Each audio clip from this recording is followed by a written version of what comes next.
If you like big booty bitches, say hell yeah, hell yeah, hell yeah, hell yeah. Can I get a hell yeah? Nah, let me show. It's your man, Smiley Badon, aka your homie CT.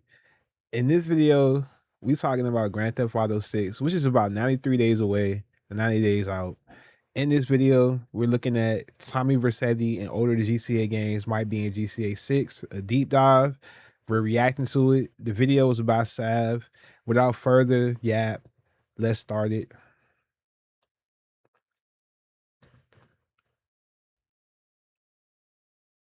I've scraped the entire internet for the best GTA 6 theories I can find, Okay. and I'm bringing them to you in a new series. Today we're going to be diving into 5 theories from returning characters to colliding worlds, and there is a surprising amount of evidence. And that's what we're going to do.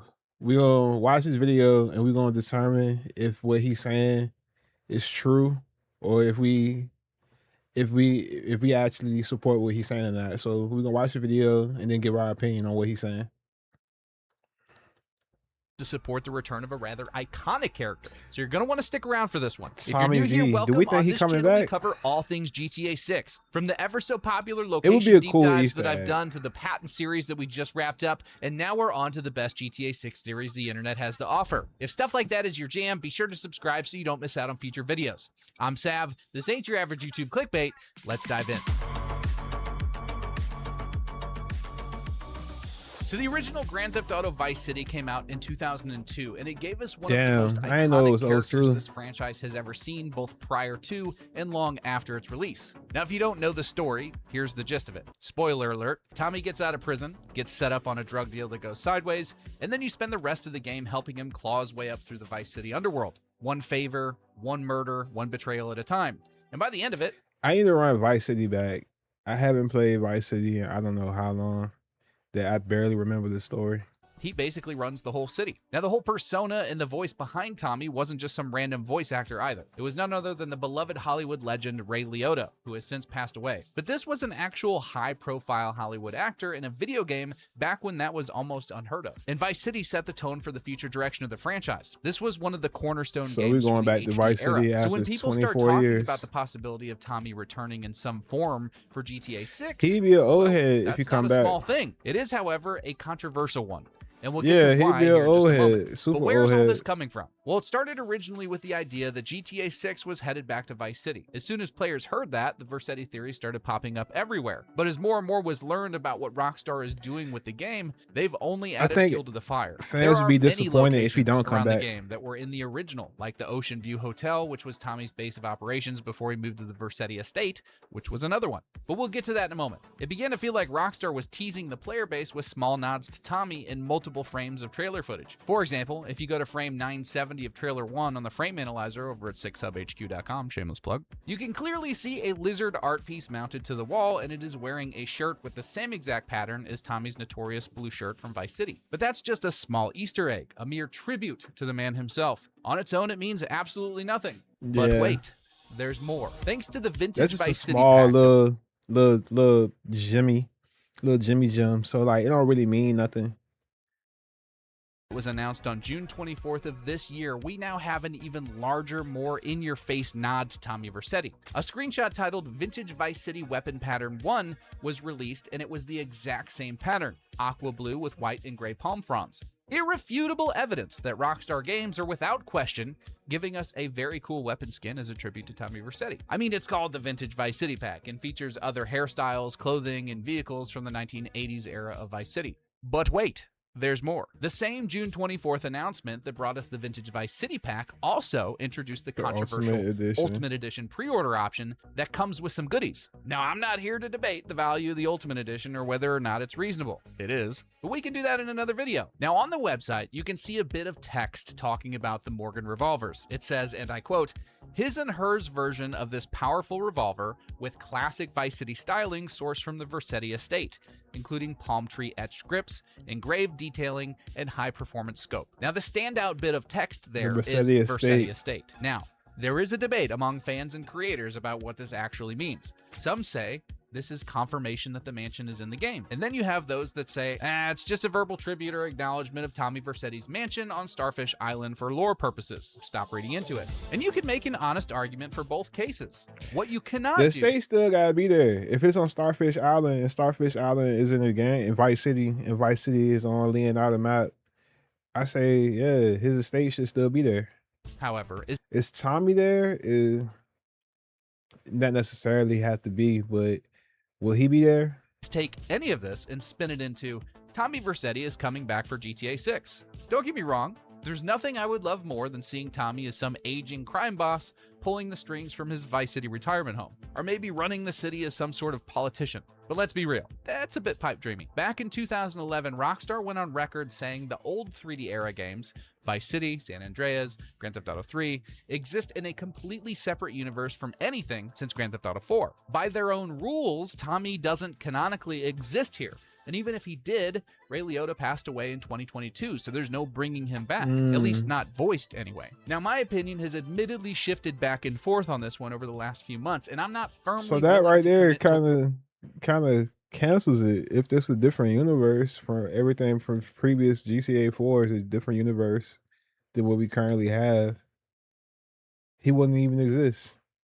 One camp or the other. I've said many times it's Rockstar's game and Rockstar's rules. If they wanted to break those rules and include Tommy in some way, they can. Now, the likely explanation for the Tommy Vercetti estate language, in my humble opinion, is that Tommy may exist within the lore of this game as some sort of historical criminal figure that may even have his share of references, both visually, like the revolvers, and verbally among characters talking about him in the game. I do believe that the mansion exists within the game, or at least existed at one point in the lore. It is very plausible that at some point between Vice City and GTA 6, Tommy died or disappeared, and his estate, which probably refers to his remaining belongings, were either donated, collected, or destroyed in the game's lore. As in, the mansion, as we remember it, may not still be standing, but before it was demolished and built over, some of the items in the mansion, like the Morgan revolvers, could have made their way into the world. So no, I don't think Tommy Vercetti is coming back for GTA 6. Okay. I think his mansion might, but even that's a bit of a stretch. We're likely looking at a handful of Easter egg-style nods to a very well-loved character in the franchise, and nothing more. Different universes. I therefore give this theory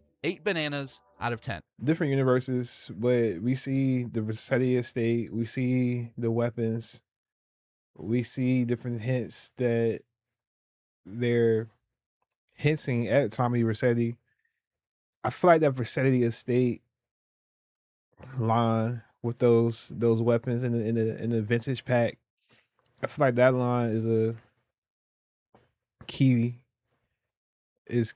in determining that, yeah, some connection is coming back. Merely for the simple possibility that his mansion may actually be included in the game. But we aren't done with theories related to returning characters, because everything I just explained is being challenged by the existence of this man. 2 minutes and 9 seconds into trailer 2, there's a TV ad playing on the living room television while Jason is relaxing on the couch. The ad is of a heavy-set, mulleted man with a southern accent advertising for a gun shop called Phil's Ammunition. Now, longtime fans recognize this man almost immediately. In Grand Theft Auto Vice City, there was a similar figure named Phil Cassidy. He was an arms dealer who ironically lost his arm, and it happened during a mission called Boomshine Saigon, where Phil gets drunk and plays with his homemade explosive called Boomshine. While doing this, an accidental detonation blows his arm off right in front of the player during a cutscene. But it goes back even further. During Grand Theft Auto 3, which takes place in 2001, Phil appeared as a one-armed character. He claimed during a monologue that he lost his arm during a military conflict. He was likely too embarrassed to admit that he was directly responsible for the incident about 15 years prior. But this new Phil, which we don't actually know as a Cassidy because his last name is never mentioned, has 2 arms. So it can't actually be Phil Cassidy. But regardless of any facts or any sense of logic, there is a chunk of the community that believes this is Phil Cassidy, the arms dealer from the original Vice City games, and he's making some sort of comeback. Now, unless old Phil has learned how to regenerate body parts and shave off about 30 years of aging, I was say his age don't even look right. But it very well could be his son, a nephew, or just some guy that happens to be named Phil and sells guns. So the theory of Phil Cassidy returning for GTA 6 gets 10 bananas out of 10 bananas, because that theory is just bananas. The next one, though, is a little more complex and ties back to another Rockstar IP entirely. If you pause trailer 1 around the 1:17 mark and look at the door in the background, there's a sticker on it. It's a decal for a liquor brand called Uncle Jack's, but the resemblance is supposedly that of Everett Morgan, a wanted man from Red Dead Redemption 2. Now, if you jump to trailer 2, around 2 minutes and 7 seconds in, someone's throwing cash into the air for the dirty ballerinas. And if you freeze it, a couple of those bills have faces printed on them that resemble two characters from Red Dead Redemption 2. Senator Thaddeus Waxman and President Hardin. Then you have the Duke dilemma. In Red Dead Redemption 2, you have a weapons manufacturer called Duke. Is that the same this universe? Is Rockstar's version of Colt. Duke also shows up as a weapons manufacturer in GTA 6. So are the worlds of Red Dead Redemption 2 and Grand Theft Auto 6 actually connected in some way? Well, let's look at the facts. And I wanted to mention that my good buddy old pal Bogan Bav recently did a video on this very Bogan topic, made great and it videos perfectly too. Explains everything in great detail. And if you want to go much deeper than I'm going to do here, that is the video to watch, and I'll put a link in the description. But let's start with the money. Rockstar's done this before. GTA Online already put President Hardin on a $100 bill inside the agency years before trailer 2, where those screenshots even existed. It's purely decorative. It's recycled art on a prop.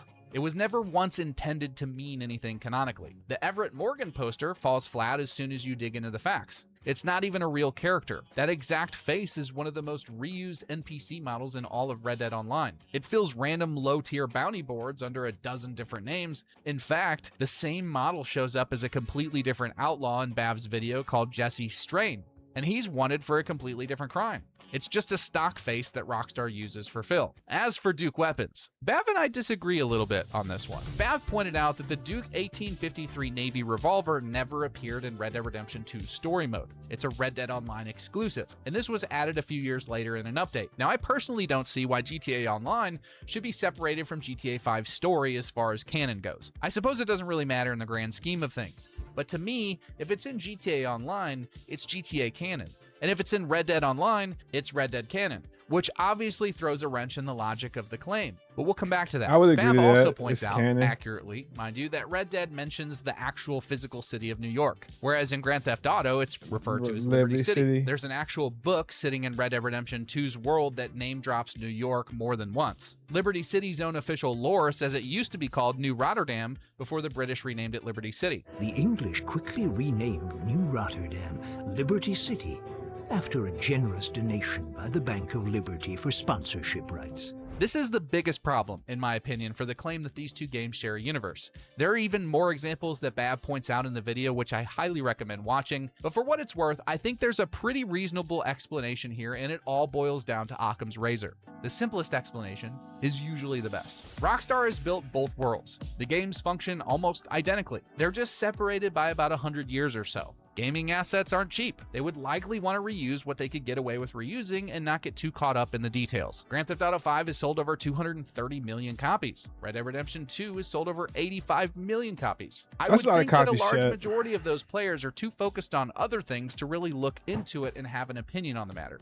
They leave that to us, the rabid, trailer-hungry superfans. So for the theory of Red Dead Redemption and Grand Theft Auto sharing the same universe, I grant the 5 bananas, because you could realistically argue it either way, and honestly, I don't really care. The next one, though, may take us all the way back to the original Grand Theft Auto games. I'm talking the good old top-down days. Now, inside Jason's apartment in trailer 2, there's a console sitting on the floor that looks pretty close to a PS5, and the controller on the glass table looks very similar to a DualSense wireless controller. Now, some fans think that Rockstar might actually let you play something on that console inside the game itself. A game within a game, so to speak, which is not unheard of. Uncharted 4 lets you load up a playable version of Crash Bandicoot. The Yakuza games are full of working arcade cabinets that you can actually sit down and play. And of course, we can't forget about the arcade in GTA Online, which features a whopping 14 playable arcade games, each with their own challenges, rewards, and leaderboards. There is plenty of opportunity here for Rockstar to do something like this, but there are some obvious problems. For example, They're not going to put Grand Theft Auto 5 inside of Grand Theft Auto 6. That No. would be technically absurd to put a huge open world game inside Inside of of another open huge open world world game. Not to Yeah. mention, they'd be commercially cannibalizing GTA 5 if you could just get GTA 6 and play both. And that goes for any game that's still selling on the marketplace for a reasonable profit. But They what would not might do that. be possible is something like GTA 1 or 2 for that matter being playable in GTA 6. Because up until 2013, What would they call it, the year though? GTA 5 came out, Rockstar was still selling Grand Theft Auto 1 and Grand Theft Auto 2 on their website under the Rockstar Classics banner. They also used to bundle them on Steam in a Legacy Complete Pack version, but that bundle was delisted years ago because the original PC ports suffer from severe optimization and graphical issues from modern systems. In fact, the only way you can even play these games nowadays is if you happen to either own the retro discs and the hardware that can run them, or if you use abandonware websites that host the original files. But that's a little bit of a legal gray area, as the publishers still hold the rights to the games, and distribution or downloading these titles without permission is technically infringement. I would argue that not only is giving us Grand Theft Auto 1 and 2 inside GTA 6 completely harmless for Rockstar, but it would be another way to pay homage to their roots and give fans a legal and accessible way to play their old games. I think this would be an obvious W if they pursued this, which is why I'm going to rate this theory 1 banana out of 10. Rockstar, I am teeing this up for you. Now, the last theory here is a bit of a meme, and people are thinking that Rockstar is having a bit of fun with creative expression. Trailer 2 opens up with Jason climbing down from the roof of his humble abode. He was This is fixing when leaks. Brian pulls up and asks Jason, "What are you doing up there?" Jason replies, "Just fixing some leaks." Fixing And leaks. that line is why some fans think that Rockstar is poking fun at its own history. Because back in September of 2022, a hacker calling themselves Teapot Uber Hacker dumped over 90 clips of early GTA 6 footage online, which to this day is still one of the biggest leaks gaming has ever seen. Rockstar confirmed it was real within days, and we've been picking it apart and referencing it ever since. Sorry, Sam. There is no way of knowing, of course, if this was the intended expression or just a coincidence. But I wouldn't put it past them. That guy really pissed them off. His name is Arian Kurtaj, and he's been sitting in a secure psychiatric hospital since late 2023 after a UK jury found him guilty of cyber attacks against not just Rockstar Games, but Uber and even Nvidia. He was deemed unfit to stand trial at the time due to severe autism, and he was remanded to the hospital indefinitely. He was recently transferred into a standard prison to await a full criminal retrial. Now, why the transfer, you ask? Well, earlier this year, Kurtaj managed to smuggle a smartphone into his secure facility where he apparently used it to boast on Snapchat and WhatsApp about how easy the hospital stay had been, and also took the opportunity to claim the highly sensitive GTA 6 source code is still, quote, out there in the wild. So I guess the authorities figured, since his stay had been so pleasant, that they would make some adjustments. His retrial is currently set for November, and the lesson to be learned here is don't mess with Rockstar Games. Now, as for the theory of Rockstar getting in a jab at Arian Kurtaj, I'm going to give this 7 bananas. It's unlikely, but I wouldn't completely rule it out. All right, that's 5 theories in the bag for this one, but I need to know what you guys think. Tell me how many bananas you'd dish out for these 5. Okay. What y'all think about those theories? Is Tommy Vercetti coming back? Is the dude Phil Cassidy coming back? What was the other 2? What was the other 3? The